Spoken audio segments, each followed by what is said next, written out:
ایک پاکستانی کمانڈو کی داستان جو کفر کے ایوانوں کے ساتھ ٹکرا گیا۔ میں آفس میں بڑی متضاد سوچیں لے کر پہنچا تھا۔ مجھے پروفیسر اور اس کی بیوی کی بدباطنی پر تو شک نہیں رہا تھا، لیکن ابھی تک عظمیٰ کو میں ان کی ساتھی ماننے کو تیار نہیں تھا۔ پھر اس کا بھائی، شاید کمال الدین نام بتایا تھا اس نے بھائی کا۔ مجھے یقین تھا کہ جب میں ان کے گھر میں داخل ہوا تو وہ مجھے دیکھ کر باہر چلا گیا تھا، شاید میرے سامنے آنا ہی نہیں چاہتا تھا۔ معاملات الجھتے ہی چلے جا رہے تھے۔ ابھی تک اس گنجلک کہانی کا کوئی سرا ہاتھ میں نہیں آ رہا تھا۔ مجھے تو یہ بھی سمجھ نہیں آ رہی تھی کہ عظمیٰ نے ایک طرف تو بین السطور میں مجھے اپنے گھر آنے سے منع کر دیا تھا، دوسری طرف وہ مجھ سے ملنا بھی چاہتی ہے۔ آخر ہماری ملاقات کیسے ہوگی؟ کیا اسے میرے ٹھکانے کا علم ہے؟ کیا وہ خود مجھ سے ملنے آئے گی؟ ایسے ہی سوالات تھے جو میرے دماغ میں گڑمڑ ہو کر رہ گئے۔ شام گئے تک میں انہی سوچوں میں الجھا رہا۔ پھر ایک اہم میٹنگ پر روانہ ہو گیا۔ ایسی اہم میٹنگیں اب ہمارا روزانہ کا معمول بن کر رہ گئی تھیں۔ رات دیر گئے میں لوٹا اور دفتر سے ملحق اپنے چھوٹے سے گھر میں پہنچ گیا۔ یہ علاقہ راجر باغ پولیس لائن کی ایریا میں ہونے کی وجہ سے قدرے محفوظ تھا۔ یوں تو ہماری کوئی بھی ایسی خفیہ کمین گاہ نہیں تھی جو دشمن کے علم میں نہ آ چکی ہو۔ یہاں قدم قدم پر آستین کے سانپ اپنے پھن پھیلائے بیٹھے تھے جو دشمن کو ہر اطلاع پہنچا دیتے تھے۔ پھر بھی ابھی تقریب کاروں کے حوصلے اس حد تک نہیں بڑھے تھے کہ وہ پولیس تھانوں یا آرمی کے ٹھکانوں پر حملہ آور ہوتے۔ گو کہ انہوں نے اہم تنصیبات پر حملوں کا سلسلہ شروع کر دیا تھا۔ رات گئے تک میں کروٹیں بدلتا رہا۔ مجھے کوئی بھی لائحہ عمل طے کرنے سے پہلے عظمیٰ سے ملاقات کا انتظار تھا۔ وہ آخر مجھے کیا کہنا چاہتی تھی؟ ممکن ہے کوئی اہم بات، کوئی ضروری اطلاع، یا پھر کوئی ایسی بات جو میں بھی اس سے کہنا چاہتا تھا، لیکن میری زبان پر تالے پڑے ہوئے تھے۔ صبح اٹھ کر میں معمول کے گشت پر چلا گیا۔ مجھے شہر میں موجود مختلف خفیہ ٹھکانوں پر اپنے مقامی ذرائع سے اطلاعات موصول کرنا ہوتی تھیں۔ یہ بڑا جان جوکھوں کا کام تھا۔ ہمارے 2 انٹیلیجنس آفیسر ایسی ہی ملاقاتوں کے دوران تقریب کاروں کی درندگی کی بھینک چڑھ چکے تھے، لیکن مجھے ہر روز جان ہتھیلی پر رکھ کر یہ کام کرنا ہوتا تھا۔ یہ میرے فرائض میں شامل تھا۔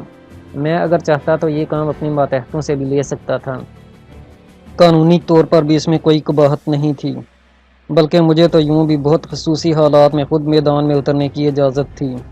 عام حالات میں ایسا کرنے سے منع کیا گیا تھا، لیکن میں جانتا تھا کہ ان کی رگوں میں بھی میرے جیسا خون دوڑ رہا ہے۔ وہ بیچارے بھی 1000 میل دور سے اپنی ماؤں، بہنوں، بیویوں اور بچوں کو چھوڑ کر میری طرح مادر وطن کی حفاظت کے لیے اس جہنم زار میں موجود تھے۔ ان کی زندگی میری زندگی سے کچھ کم قیمتی نہیں تھی۔ دفتر کے دروازے پر میرا استقبال صوبیدار گل حسن نے کیا۔ سر، ایک خاتون آپ سے ملنے آئی ہے۔ اس نے ایڑیاں جوڑ کر مجھے آداب بجا لاتے ہوئے مطلع کیا۔ کہاں ہے؟ میں جان گیا کہ وہ عظمیٰ تھی، لیکن پریشانی کی بات یہ تھی کہ اسے میرے دفتر کی اطلاع کس نے دی؟ پھر میں خود ہی مطمئن ہو گیا۔ یہ بھی بھلا کوئی پریشانی کی بات ہے؟ ہیلو، میں نے کمرے میں داخل ہوتے ہی اسے مخاطب کیا۔ ہیلو، اس نے چونکتے ہوئے کہا۔ میری آمد شاید اس کی توقعات کے مطابق نہیں ہوئی تھی، یا پھر وہ یوں ہی گھبرائی ہوئی تھی۔ آپ مجھے یہاں دیکھ کر حیران تو ضرور ہوئے ہوں گے، اس نے چھٹتے ہی کہا۔ نہیں، میں نے اطمینان سے اس کے سامنے کرسی پر بیٹھتے ہوئے کہا۔ اس میں حیرانی کی کیا بات ہے؟ پھر یوں بھی میں نے حیران ہونا چھوڑ دیا ہے۔ یہاں وہ کچھ دیکھنے اور سننے کو مل رہا ہے جو کبھی ہمارے وہم و گمان میں بھی نہیں تھا۔ جب اپنے ہی اپنوں کو مارنے پر، ڈسنے پر تل جائیں تو پھر حیران ہونے کی مہلت ہی کب رہتی ہے؟ اگر آپ مجھ پر طنز کر رہے ہیں تو شاید تھوڑی دیر بعد آپ کو افسوس ہوگا۔ میں آپ کو اس اسرار سے آگاہ کرنے آئی ہوں۔ میں سمجھ گیا وہ میری توقعات کے عین مطابق اس گھناؤنے کھیل میں زبردستی کی شریک دکھائی دیتی تھی۔ میری تربیت آڑے آ گئی۔ فوراً ہی میرے ذہن میں آیا کہیں یہ بھی کوئی نیا کھیل نہ ہو۔ حفظ مقدم کے لیے اب مجھے اس کے کچھ کہنے سے پہلے ہی اسے ذہنی طور پر مرعوب کرنا تھا۔ اس طرح عین ممکن تھا وہ باز آ جائے، واپس چلی جائے۔ یوں بھی میں اسے احساس نہیں دلانا چاہتا تھا کہ ہم بہت زیادہ بے خبر ہیں۔ آخر تو میں ایک عسکری تنظیم کا حصہ تھا۔ اپنے متعلق کوئی غلط گمان میری انا کے لیے بھی قابل قبول نہیں تھا۔ 1 منٹ، میں نے اسے کہا، پھر انٹرکام پر اپنے ساتھیوں کو کچھ ہدایات دیں اور اس کی طرف مخاطب ہوا۔ عظمیٰ، اگر تم اپنے والد کے متعلق کچھ بتانے آئی ہو تو یہ جان لو کہ ہمیں اس کے متعلق اطلاعات حاصل ہیں۔ ہم جانتے ہیں کہ وہ غیر ملکی تقریب کاروں کا اعلیٰ کار بن چکا ہے۔ میرے منہ سے نکلی بات عظمیٰ کے لیے بجلی کے طاقتور جھٹکے سے کم ہرگز نہیں تھی۔ اس کے چہرے کا رنگ یکلخت بدل گیا۔ پھر انتظار کس بات کا؟ اس نے بھرائی ہوئی آواز میں مجھ سے نظریں ملائے بغیر کہا۔ حالات کا، وقت کا، موقع کا۔ ہم چوبوں پر وقت ضائع کرنے کے قائل، ہمیں ان پر ہاتھ ڈالنا ہے جو ان پتلیوں کو نچا رہا ہے، ہمارے لیے پروفیسر کی حیثیت نہ ہونے کے برابر ہے۔ تم ابھی اس بات کو نہیں سمجھو گی کہ اس کھیل میں ایسے لوگوں کی کوئی اہمیت نہیں ہوتی، صرف ایک گولی ضائع کرنے والی بات ہے۔ میں نہ چاہتے ہوئے بھی اس سے بہت کچھ کہہ گیا۔ کمزور لڑکی سسکیاں لے کر رونے لگی۔ میں نے اسے فی الوقت دلاسا دینا مناسب نہ سمجھا۔ جلد ہی وہ نارمل ہو گئی۔ میں آپ کو یہی کچھ بتانے آئی تھی، اس نے رندے ہوئے گلے سے کہا۔ مجھے خوشی ہے عظمیٰ کہ ایک غدار کے گھر میں جنم لینے والی مسلمان لڑکی نے اپنے فرض کو نہیں بھلایا۔ میں یہ کچھ نہ تو اپنی جان بچانے کے لیے کہہ رہی ہوں، نہ ہی مجھے کسی اور طرح کا لالچ ہے۔ میں ایک ذمہ دار اور باشعور پاکستانی شہری ہونے کے ناطے آپ سے درخواست کرتی ہوں کہ میرے والدین اور بھائی کو گرفتار کر لیجیے۔ اس نے یہ بات کہنے کے لیے جس حوصلے اور ضبط سے کام لیا تھا وہ کم از کم میرے بس کا روگ نہیں تھا۔ اگر خدا نہ خواستہ مجھ پر ایسی کیفیت وارد ہوتی تو میں کبھی اتنی جرأت سے یہ بات نہ کہہ سکتا۔ میری نظروں میں وارد ہوتی تو میں کبھی اتنی جرأت سے یہ بات نہ کہہ سکتا۔ میری نظروں میں اس کا قد بہت بڑھ گیا۔ ان بونے اور چھوٹے انسانوں کے بیچ عظمیٰ چھتنارک کی تناور درخت کی حیثیت رکھتی تھی۔ اس کی چھایا میں امان تھی، پناہ تھی، امن تھا اور عظمت تھی۔ میں تمہاری عظمت کو سلام کرتا ہوں، بے اختیار میرے منہ سے نکلا اور میں اٹھ کر کھڑا ہو گیا۔ لیکن یہ میرے مسئلے کا حل نہیں۔ اس کا لہجہ جذبات سے عاری تھا۔ عظمیٰ ہم بے خبر تو نہیں تھے، لیکن اب تم امید کی ایسی مشل بن کر ہمارے ہاتھ لگی ہو جو ان غداروں کے پھیلائے ہوئے اندھیرے کا طلسم توڑ ڈالے گی۔ میں تمہارے جذبات کی قدر کرتا ہوں، لیکن ہمارے کام کا اپنا طریقہ کار ہے۔ اگر تم ہماری مدد کرنا چاہو تو یہ ہماری خوش نصیبی بلکہ اس ملک اور قوم کی خوش نصیبی ہوگی۔ ہمیں آج تم جیسی بنگالی لڑکیوں کی ضرورت ہے جو پاکستانی بن کر جئیں اور پاکستانی بن کر سوچیں۔ مجھے کیا کرنا ہوگا؟ اس نے میری بات کاٹ کر پوچھا۔ فی الحال تم نارمل رہو۔ تمہارے گھر والوں کو کانوں کان خبر نہیں ہونی چاہیے۔ ہمیں پل پل کی خبر دو۔ ہم تمہاری اطلاعات پر اس طرح عمل کریں گے کہ کسی کے وہم و گمان میں بھی یہ بات نہ ہو رہی ہوگی اور مقصد بھی حل ہوتا رہے گا۔ میں نے اس سے بزنس کی بات کی۔ عظمیٰ کے لیے میں نے چائے منگوا لی تھی۔ ہم دیر گئے تک باتیں کرتے رہے۔ اس نے مجھے بتایا کہ میری سوچ کے عین مطابق میری اور اس کی پہلی ملاقات طے شدہ پروگرام کا حصہ تھی۔ انہیں اطلاع تھی کہ میں نئے انٹیلیجنس کے انچارج کی حیثیت سے چارج سنبھالنے جا رہا ہوں۔ میرا نام اور تصویر ان لوگوں کے پاس موجود تھی۔ انہوں نے عظمیٰ کو حکم دیا تھا کہ وہ میرے ساتھ تعلقات استوار کریں، مجھے اپنی مٹھی میں جکڑ لیں۔ مجھے عظمیٰ نے بتایا تھا کہ بھارتی انٹیلیجنس کی سدھائی ہوئی بہت سی لڑکیاں، جن میں زیادہ تعداد ہندو گھرانوں کی لڑکیوں کی ہے، اپنی اپنی مہم پر نکلی ہوئی ہیں اور ان کا بزنس بھی کامیابی سے جاری ہے۔ یہ لڑکیاں سرکاری عہدوں پر فائز افسروں سے مراسم استوار کرتی ہیں اور ان سے ملکی راز حاصل کر کے آگے پہنچا دیے جاتے ہیں۔ اکثر افسران یہ راز نشے کی حالت میں اور بہت سے اپنی حیثیت نمایاں کرنے یا اپنی اطلاعات جتانے کے چکر میں اگل دیتے تھے۔ عظمیٰ نے بتایا کہ اس روز جو ہندو لڑکی نیلما مجھے ملی تھی وہ بھی اسی مہم پر نکلی ہوئی ہے۔ اس کے ساتھ میرا تعارف بھی اس نے اپنے شکار کی حیثیت سے کروایا تھا۔ اس نے اپنی اطلاعات کی حد تک مجھے کچھ بنگالی افسران اور کچھ غیر بنگالی افسران کے نام بھی بتائے اور ان لڑکیوں کی تفصیلات بھی جن کے ذریعے یہ لوگ بڑی معصومیت سے دشمن کا کھلونا بنے ہوئے تھے۔ عظمیٰ نے جس جرأت سے اور بلا جھجک کے مجھے تمام اطلاعات فراہم کی تھیں اس سے کم از کم مجھے فی الوقت تو یہ یقین ہو گیا تھا کہ وہ ڈبل کراس نہیں کر رہی اور ایمانداری اور مکمل کمٹمنٹ کے ساتھ ہمارا ساتھ دے گی۔ عظمیٰ اب میرا سورس بھی بن گئی تھی۔ اس کی جان اور آبرو کی حفاظت اب ہماری ذمہ داری تھی، کیونکہ اپنی جان پر کھیل کر وہ ہمارے ساتھ تعاون کرنے جا رہی تھی۔ یہ کوئی آسان کھیل نہیں تھا، بچوں کا کھیل نہیں تھا یہ۔ پل پل جان کو خطرہ، آن داؤ پر لگی ہوئی معمولی سا شک بری طرح سے اس کی جان لے سکتی تھی، اس کا اندازہ اسے نہیں تھا۔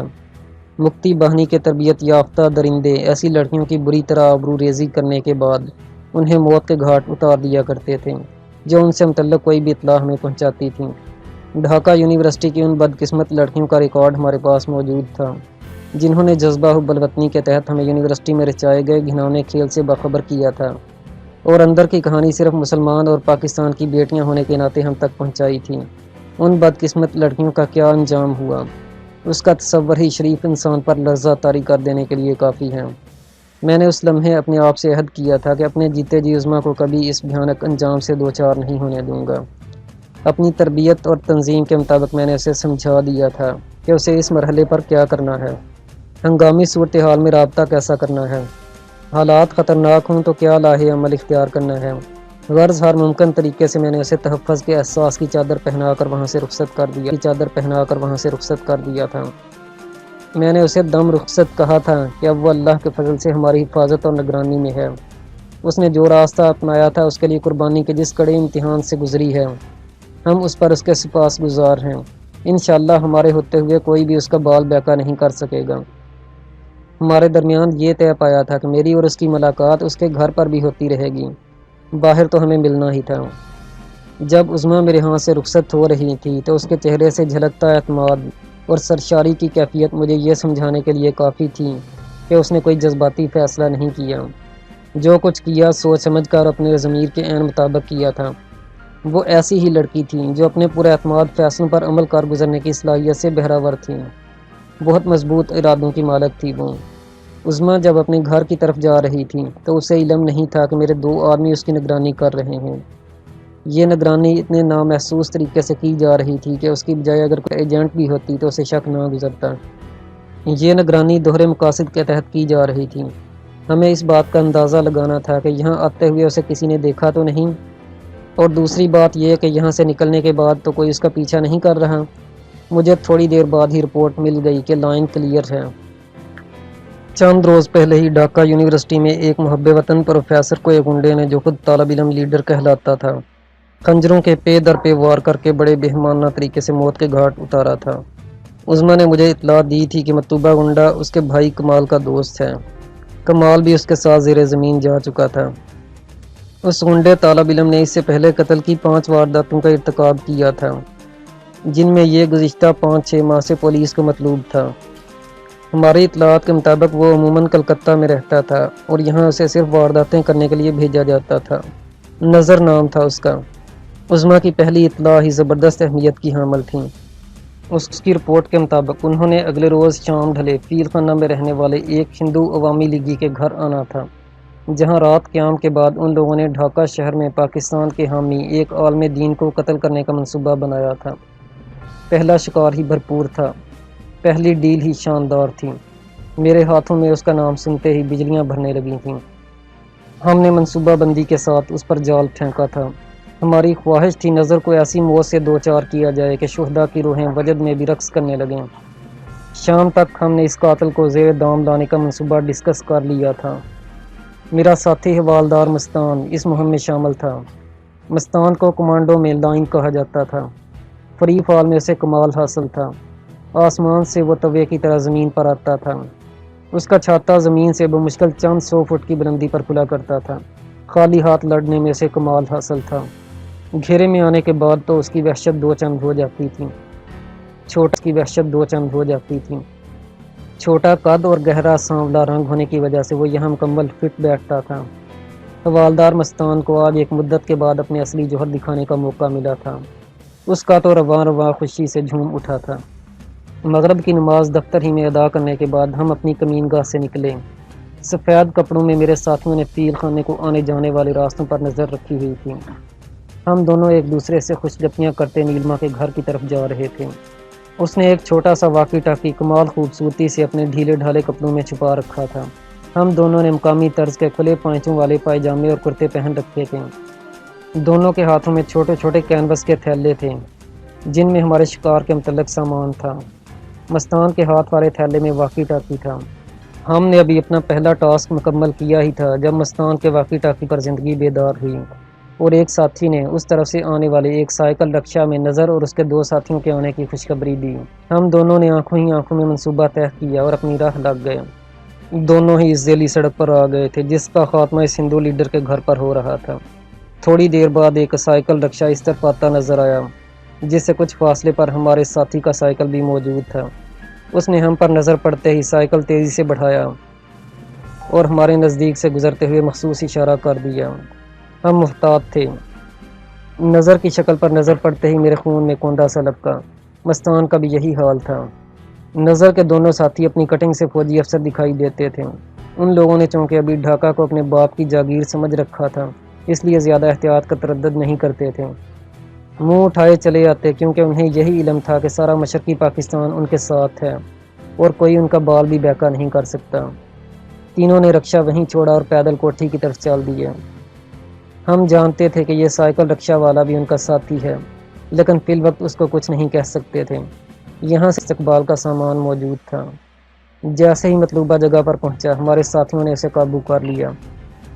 یہ کارروائی اتنی تیز اور اچانک تھی کہ کسی اور کو تو کیا، خود اسے بھی علم نہیں ہو سکا کہ اس کے ساتھ کیا ہو گیا ہے۔ اندھیرا ڈھاکہ کی قسمت پر رات کی صورت مسلط تھا۔ بجلی کے پول سے لٹکتی بیمار اور زرد روشنیاں اندھیرے میں ٹامک ٹوئیاں مار رہی تھیں، جب تین سائے ایک دوسرے کے تعاقب میں فیل خانے سے باہر آ رہے تھے۔ ان کا رخ اس سڑک کی طرف تھا جہاں سائیکل رکشہ والا ان کا ساتھی ان کا منصر تھا۔ ذیلی سڑک کے ایک موڑ پر وہ ٹھٹک کر رک گئے۔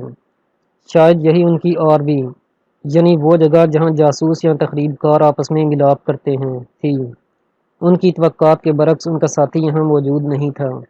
تینوں برق رفتاری سے واپس پلٹے، لیکن اچانک ہم پر نظر پڑتے ہی بھونچکا کر رہ گئے۔ وہ معمولی قسم کے غنڈے نہیں تھے، بھارتی فوج کے تربیت یافتہ تخریب کاروں کے استاد تھے۔ ان میں سے ایک کا ہاتھ بے اختیار پتلون کے پائنچے کی طرف بڑھا۔ یہ الگ بات ہے کہ اس کے ارادے کی خبر مستان کی چھٹی حص نے پہلے ہی مستان کو دلا دی تھی۔ تھیلا زمین پر پھینک کر اس نے چیتے کی طرح زکند بھری۔ اس کی دونوں ٹانگیں اتنی زور سے بھارتی تخریب کار کے سینے پر لگیں کہ اگر اس کا سینہ فولاد کا بنا ہوا بھی ہوتا تو ٹوٹ جاتا۔ زمین پر گرے تخریب کار پر وہ الٹے قدموں گرا اور دوسرے ہی لمحے اپنی ٹانگوں پر کھڑا تھا۔ تخریب کار پر موت جیسی بے ہوشی طاری تھی۔ یہ سب کچھ آنا فانا ہو گیا۔ بجلی کسی صورت کے ساتھ پلک جھپکنے میں ان کے ایک ساتھی پر قیامت گزر گئی۔ خود کو گرفتاری کے لیے پیش کر دو، میں نے دونوں کو للکارا۔ میری للکار کا جواب دونوں کے ہاتھوں میں موجود لمبے چاقوؤں کی شکل میں موجود تھا۔ تمہیں اپنی خنجر زنی پر بہت ناز ہے، لیکن آج تم اپنے ہاتھوں قتل ہو گئے۔ میں نے نظر کو مخاطب کیا۔ میری آنکھوں میں خون اور ہاتھوں میں قہر اتر آیا تھا۔ مستان کی حالت مجھ سے کچھ الگ نہیں تھی۔ ہم دونوں نے نظر نے گالیاں بکتے ہوئے تربیت یافتہ فوجیوں کے انداز میں مجھ پر چھلانگ لگائی تھی۔ یہ الگ بات ہے کہ وہ میری بجائے سڑک پر گرا، لیکن اٹھ کھڑا ہوا اور دوبارہ گالیاں بکتا میری طرف بڑھا۔ کچھ اس طرح کے حالات کا سامنا مستان کو بھی تھا۔ میں نے ایک دو مرتبہ تو اسے جھکائی دے کر خود کو بچایا، پھر اسے اپنی زو میں لے لیا۔ اس سے پہلے کہ وہ واپس پلٹتا، میں نے اس کے خنجر والے ہاتھ کو پکڑ کر زوردار جھٹکا دیا۔ ایک ہی جھٹکے نے اس کی کلائی توڑ ڈالی۔ اس کی چیخ بہت بھیانک تھی۔ خنجر والا ہاتھ مڑ کر اس کے پیٹ سے جا لگا۔ اس کے ساتھ ہی میں نے اس کی گردن میں ہاتھ ڈالا اور اپنے دوسرے بازو کی مکمل قوت بروئے کار لا کر اسے فضا میں اچھال دیا۔ نظر زمین پر اس پوزیشن میں گرا تھا کہ اس کا خنجر مکمل اس کے پیٹ میں داخل ہو چکا تھا۔ دم توڑتے درندے کی طرح وہ ڈکرایا اور بمشکل پہلو بدل سکا۔ خنجر شاید زہد آلود تھا۔ اس سے پہلے وہ اس خنجر کے ذریعے نہ جانے کتنے بے گناہوں کی جان لے چکا تھا۔ موت نے اسے زیادہ مہلت نہیں دی تھی۔ اس پر جہنم کے دروازے کھل چکے تھے۔ جلد ہی وہ اپنے انجام سے دوچار ہو گیا۔ حوالدار مستان نے اپنے شکار کی کلائی کی ہڈی توڑ دی تھی۔ وہ زمین پر گرا بے بس پرندے کی طرح تڑپ رہا تھا۔ خیریت یہ گزری کہ اب تک اس طرف کوئی نہیں آیا تھا۔ یوں ہی آج کل حالات اس نہج پر آ چکے تھے کہ شام ڈھلنے کے بعد لوگ خوف کے مارے گھروں سے کم ہی باہر نکلا کرتے تھے۔ تھوڑی ہی دیر بعد بھارتی انٹیلیجنس کے دونوں افسروں کو ہم ایک جیپ میں ڈال کر اپنی منزل کی طرف جا رہے تھے۔ نظر کی لاش ناقابل شناخت ہو چکی تھی۔ بادی نظر میں یہی دکھائی پڑتا تھا کہ اس کی موت کار کے ساتھ ایکسیڈنٹ میں واقع ہوئی ہے۔ چونکہ اس کی شناخت ممکن نہیں تھی، صبح اس کی لاش مسخ شدہ حالت میں ملی تو اسے لاوارث سمجھ کر دفنایا گیا۔ اس کے تینوں ساتھی ہمارے پاس زیر تفتیش تھے۔ اگلے روز رات گئے تک انہوں نے نہ صرف بہت سی گزشتہ وارداتوں کا اعتراف کیا، بلکہ مستقبل کے منصوبے بھی اگل دیے۔ ان کی پلاننگ کتنی ہولناک تھی، اس کا صرف تصور ہی کیا جا سکتا تھا۔